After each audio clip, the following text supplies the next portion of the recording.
ಬಗೆದಷ್ಟು ಬಯಲಾಗ್ತಾ ಇದೆ ಈ ವಾಲ್ಮೀಕಿ ನಿಗಮದ ಭ್ರಷ್ಟಾಚಾರ ವಿಚಾರಕ್ಕೆ ಸಂಬಂಧಪಟ್ಟಂತೆ ಅಧ್ಯಕ್ಷ ದದ್ದಲ್ ಹಣದ ರಹಸ್ಯ ಕೂಡ ಇಲ್ಲಿ ಒಂದೊಂದಾಗಿ ಗೊತ್ತಾಗ್ತಾ ಇದೆ. ದದ್ದಲ್ ಸಂಬಂಧಿ ಕಾರ್ತಿಕ್ ಮೂಲಕ 4 ಕೋಟಿ ವಹಿವಾಟು ನಡೆಸಿರೋದು. ಅಸ್ಕಿಹಾಳ ಗ್ರಾಮದಲ್ಲಿ 4 ಕೋಟಿಗೆ ಜಮೀನನ್ನ ಕಾರ್ತಿಕ್ ಖರೀದಿ ಮಾಡಿದ್ದಾರೆ. ಲಕ್ಷ್ಮೀದೇವಿ ಎಂಬ ಬಡ ಮಹಿಳೆಯಿಂದ ಜಮೀನು ಖರೀದಿ ಆಗಿದೆ.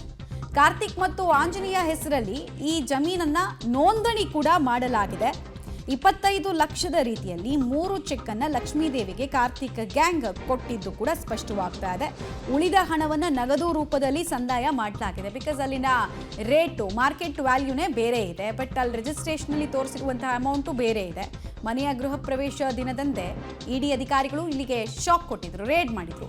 ಮನೆ ಖರೀದಿ ಮಾಡೋದಕ್ಕೆ ಹಣ ಬಂದಿರೋದು ಹೇಗೆ ಅಂತ ಪ್ರಶ್ನೆಯನ್ನ ಕೂಡ ಕೇಳಿದ್ದಾರೆ. ಹಾಗೆ ವಿಚಾರಣೆಗೆ ಬರುವಂತೆ ನೋಟಿಸ್ ಅನ್ನ ಕೂಡ ಇಡಿ ಅಧಿಕಾರಿಗಳು ಕೊಟ್ಟಿರುವುದು ಸ್ಪಷ್ಟವಾಗ್ತಾ ಇದೆ. ಕಣ್ಣಿಗೆ ರಾಚೋ ರೀತಿ ಇಲ್ಲಿ ಡಿಸ್ಪ್ರಪೋರ್ಷನೇಟ್ ಆಫ್ ಅಸೆಟ್ಸ್ ಆಗಿರೋದು, ಅಂದರೆ ಒಬ್ಬರ ಆಸ್ತಿಗಳಿಗೆ ಏಕಾಏಕಿ ಜಾಸ್ತಿ ಆಗಿರೋದು, ಇನ್ನೊಬ್ಬರಿಗೆ ಜಮೀನು ಖರೀದಿಗೆ ಏಕಾಏಕಿ ಆದಾಯದ ಮೂಲ ಇಲ್ಲದೇ ಇದ್ರೂ ಕೂಡ ದುಡ್ಡು ಹರಿದು ಬಂದಿರೋದು ನೋಡ್ತಾ ಇದ್ರೆ ಅನುಮಾನಕ್ಕೆ ಕಾರಣ ಆಗಿದೆ.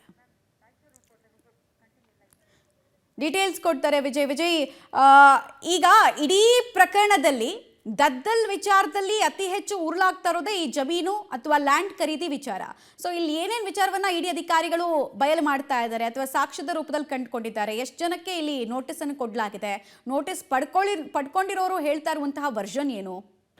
ನಿಜಕ್ಕೂ ಮಮತಾ, ಏನು ಈ ಒಂದು ವಾಲ್ಮೀಕಿ ನಿಗಮ ಹಗರಣದಲ್ಲಿ ಸಿಲ್ಕೊಂಡಿರ್ತಕ್ಕಂಥ ನಿಗಮದ ಅಧ್ಯಕ್ಷ ಬಸನಗೌಡ ದದ್ದಲ್ ಅವರಿಗೆ ಭೂ ಸಂಕಷ್ಟನೇ ಎದುರಾಗಿರುವಂಥದ್ದು. ಅವರ ಏನು ಈ ಲ್ಯಾಂಡ್ ಖರೀದಿಗಳೇನಿದೆ ಮತ್ತು ಅದರ ಸಂಬಂಧಪಟ್ಟಂಥ ದಾಖಲೆಗಳು ಏನು ಈಗಾಗಲೇ ಇಡಿ ಅಧಿಕಾರಿಗಳಿಗೆ ಸಿಕ್ಕಿದೆ, ಅದರ ವಿಚಾರಣೆನೇ ಮುಂದುವರಿತಿರುವಂಥದ್ದು. ಅದು ಈಗ ಒಂದೊಂದಾಗಿ ಹೊರ ಬರ್ತಿರುವಂಥದ್ದು. 2 ದಿನಗಳ ಕಾಲ ದದ್ದಲ್ ಮನೆಯಲ್ಲಿ ಏನು ಅಧಿಕಾರಿಗಳು ಸಂಪೂರ್ಣವಾದಂಥ ತಪಾಸಣೆಯನ್ನು ಮಾಡ್ತಾರೆ, ಅಲ್ಲಿ ಸಾಕಷ್ಟು ದಾಖಲೆಗಳು ಸಿಗ್ತವೆ. ಹಾಗಾಗಿ 2 ದಿನಗಳ ಏನು ತಪಾಸಣೆ ಮುಗಿದ್ರೂ ಕೂಡ ಒಂದು ದಿನ ಅಂದರೆ ನಿನ್ನೆ ಇಡಿ ಅಧಿಕಾರಿಗಳು ರಾಯಚೂರಿನಲ್ಲೇ ರೌಂಡ್ಸನ್ನು ಹಾಕ್ತಾ ಇದ್ರು. ಅದರ ಜೊತೆಗೆ ನಮಗೆ ಸಿಕ್ಕಿರುವಂಥ ಮಾಹಿತಿಯ ಪ್ರಕಾರ ಏನಿಲ್ಲ ಅಂದರೂ ಕೂಡ 10 ರಿಂದ 15 ಜನರಿಗೆ ಇಡಿ ಅವರು ವಿಚಾರಣೆಗೆ ಹಾಜರಾಗಲಿಕ್ಕೆ ನೋಟಿಸನ್ನು ಕೊಟ್ಟು ಹೋಗಿರುವಂಥದ್ದು. ಅದರಲ್ಲಿ ಲಕ್ಷ್ಮೀ ದೇವಿ ಅನ್ನುವಂಥವ್ರು ಕೂಡ ಒಬ್ಬರು. ಇವರು ಏನು ಅಸ್ಕಿ ಆಳದಲ್ಲಿ ಇವರ 3 ಎಕರೆ 30 ಗುಂಟೆ ಜಮೀನನ್ನು 3 ಚೆಕ್ಗಳು 25 ಲಕ್ಷ ರೂಪಾಯಿಯ ಚೆಕ್ಗಳನ್ನು ಅವರಿಗೆ ಕೊಟ್ಟಿರುವಂಥದ್ದು. ಆದರೆ ಅದರ ಲ್ಯಾಂಡ್ ವ್ಯಾಲ್ಯೂ ಮಾರ್ಕೆಟ್ ವ್ಯಾಲ್ಯೂ ಬಂದು 4 ಕೋಟಿ ರೂಪಾಯಿ ಆಗಿದೆ. 4 ಕೋಟಿ ರೂಪಾಯಿ ಹಣವನ್ನು, ಅಂದರೆ ಲ್ಯಾಂಡ್ ಅಂದರೆ ಮಾರ್ಕೆಟ್ ವ್ಯಾಲ್ಯೂವನ್ನು ಇರತಕ್ಕಂಥ ಹಣವನ್ನು ಕೆಲವೊಂದಿಷ್ಟು ಚೆಕ್ ಮತ್ತು ಕೆಲವೊಂದಿಷ್ಟು ನಗದಲ್ಲಿ ಕೊಟ್ಟಿರುವಂಥದ್ದು. ಮುಖ್ಯವಾಗಿ ಈಗಾಗಲೇ ಇಡಿ ಅವರ ವಶದಲ್ಲಿ ಇರತಕ್ಕಂಥ ಕಾರ್ತಿಕ್ ಏನಿದ್ದಾರೆ, ಜೊತೆಗೆ ದದ್ದಲ್ ಅವರ ಆಪ್ತ ಆಂಜನೇಯ ಏನಿದ್ದಾರೆ, ಇವರಿಬ್ಬರ ಹೆಸರಲ್ಲಿ ಈ ಲ್ಯಾಂಡ್ ರಿಜಿಸ್ಟರ್ ಆಗಿರುವಂಥದ್ದು. ಕಾರ್ತಿಕ್ ಮೂಲಕ ಇಲ್ಲಿ ಹಣದ ವ್ಯವಹಾರ ಆಗಿದೆ.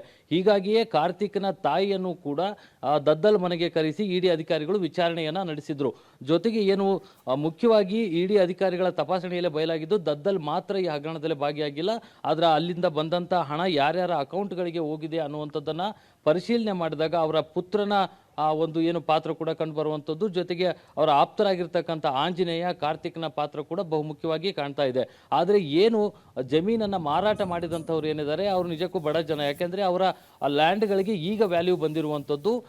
ಏನು ಅಸ್ಕಿಯಾಳದ ಜಮೀನು ಏನಿದೆ ಅದು ರಾಯಚೂರಿನ ಹೊರವಲಯದಲ್ಲಿರುವಂಥದ್ದು. ಈಗ ಅಲ್ಲಿ ಹೊಸ DC ಕಚೇರಿ ಆಗ್ತಾ ಇರೋದ್ರಿಂದ ಅಲ್ಲಿ ಏಕದಮ್ ಆಗಿ ಅಲ್ಲಿ ಆ ಲ್ಯಾಂಡ್ಗೆ ಕೋಟ್ಯಾಂತರ ರೂಪಾಯಿ ಬೆಲೆ ಬಂದಿದೆ. ಆದರೆ ಅದನ್ನು ಅತ್ಯಂತ ಕಡಿಮೆ ಬೆಲೆಗೇನೆ ಇವರು ಕೊಂಡ್ಕೊಂಡಿರೋದು ಅಲ್ಲಿನ ಈಗಿನ ವ್ಯಾಲ್ಯೂ ಪ್ರಕಾರ. ಆದರೆ ಇಲ್ಲಿ ಬಡ ಜನ ಅವ್ರನ್ನ ಹೆಚ್ಚಿಗೆ ಹಣ ಬರುತ್ತೆ ಅಂದರೆ ಒಂದಷ್ಟು ನಮಗೆ ಹಣ ಆಗುತ್ತೆ ಅಂತ ಅವರು ಸಿಕ್ಕ ಬೆಲೆಗೆ ಮಾರಾಟವನ್ನು ಮಾಡಿದ್ದಾರೆ. ಜೊತೆಗೆ ನಾವೇನು ನಿಂತಿದ್ದೀವಿ ಈ ಒಂದು ಮನೆ ಕೂಡ ಆ ಲಕ್ಷ್ಮೀ ದೇವಿ ಅನ್ನುವಂಥವ್ರು ಆ ಹಣದಲ್ಲಿ ಕೊಂಡಿರುವಂತಹ ಮನೆ ಇದು. ಇದರ ಮನೆಯ ಒಂದು ಓಪನಿಂಗ್ ಅಂದರೆ ಗೃಹ ಪ್ರವೇಶ ನಿನ್ನೆಯಷ್ಟೇ ಇತ್ತು. ಆದರೆ ಆ ಗೃಹ ಪ್ರವೇಶದ ಸಂಭ್ರಮ ಕೂಡ ಅವ್ರಿಗೆ ಪಡಲಿಕ್ಕೆ ಆಗಿಲ್ಲ. ಯಾಕಂದರೆ ಇಡಿ ಅಧಿಕಾರಿಗಳು ನೇರವಾಗಿ ಈ ಮನೆ ಮೇಲೆ ದಾಳಿಯನ್ನು ಮಾಡಿ ಇವರನ್ನ ಸಂಪೂರ್ಣ ವಿಚಾರಣೆಗೆ ಒಳಪಡಿಸಿ ಅವ್ರಿಗೆ ನೋಟಿಸನ್ನು ಕೊಟ್ಟು ಹೋಗಿರುವಂಥದ್ದು. 18ನೇ ತಾರೀಕು ಇವರು ಮತ್ತೆ ವಿಚಾರಣೆಗೆ ಹಾಜರಾಗಬೇಕು ಅಂತ ಹೇಳಿ ಹೋಗಿರುವಂಥದ್ದು. ಹೀಗಾಗಿ ಕುಟುಂಬಸ್ಥರು ಕೂಡ ಏನು ನಮ್ಮ ಜಮೀನನ್ನು ನಾವು ಮಾರಿ ದುಡ್ಡು ತೆಗೆದುಕೊಂಡಿದ್ದಕ್ಕೆ ನಾವು ಸಂಕಷ್ಟ ಎದುರಿಸಬೇಕಾಗಿದೆ ಅನ್ನುವಂಥ ಪರಿಸ್ಥಿತಿಯನ್ನು ಎದುರಿಸ್ತಾ ಇದ್ದಾರೆ. ಒಟ್ಟಾರೆಯಾಗಿ ದದ್ದಲ್ ಅವರ ಒಂದು ಪಾತ್ರವನ್ನು ನೋಡೋದಾದರೆ ಇವರು ಇನ್ನೂ ಎಷ್ಟು ಕಡೆ ಈ ಥರ ಜಮೀನುಗಳನ್ನು ಖರೀದಿ ಮಾಡಿದ್ದಾರೆ. ಆದರೆ ಜೊತೆಗೆ ಇದು ಕೆಲವೊಂದು ಕಡೆ ಇದು ಬೇನಾಮಿ ಅಂತಲೇ ಹೇಳ್ಬೋದಾಗುತ್ತೆ.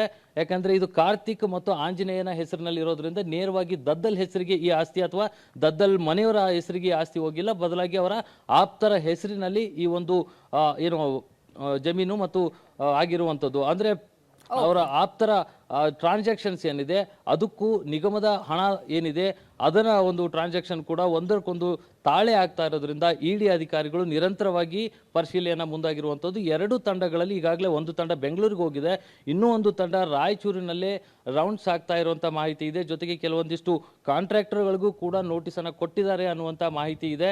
ಆದರೆ ಸದ್ಯದಲ್ಲಿ ಇಡಿ ಅಧಿಕಾರಿಗಳು ಎಲ್ಲಿದ್ದಾರೆ ಅನ್ನುವಂಥ ಮಾಹಿತಿ ಇಲ್ಲ. ಆದರೆ ರಾಯಚೂರಿನಲ್ಲೇ ಅವರಿಗೆ ಸಿಕ್ಕಂಥ ದಾಖಲೆಗಳ ಪರಿಶೀಲನೆಯಲ್ಲಿ ಇನ್ನೂ ಕೂಡ ತೊಡಗಿರುವಂಥದ್ದು ಸ್ಪಷ್ಟವಾಗಿದೆ. ಮಮತಾ, ಧನ್ಯವಾದ ವಿಜಯ್ ತಮ್ಮ ಮಾಹಿತಿಗಾಗಿ.